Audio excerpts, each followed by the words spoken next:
તમારા જેટલા દેવી દેવતાઓ હશે, તમારા વડવાઓએ જેટલી માતાઓ પૂજેલી હશે, તમે જાણતા હશો કે નહીં જાણતા હોવ, કોઈ કદાચ તમારા વડવા કોઈ માતાઓ પૂજી હોય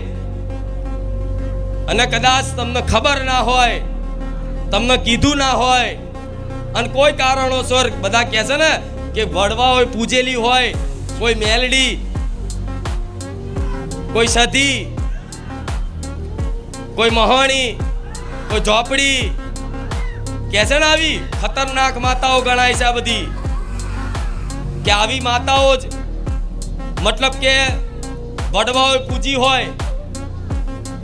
અને જો આગળની વસ્તી ના જાણતી હોય, ના કીધું હોય તો એ માતા નડે. આવું દરેક જાણે છે.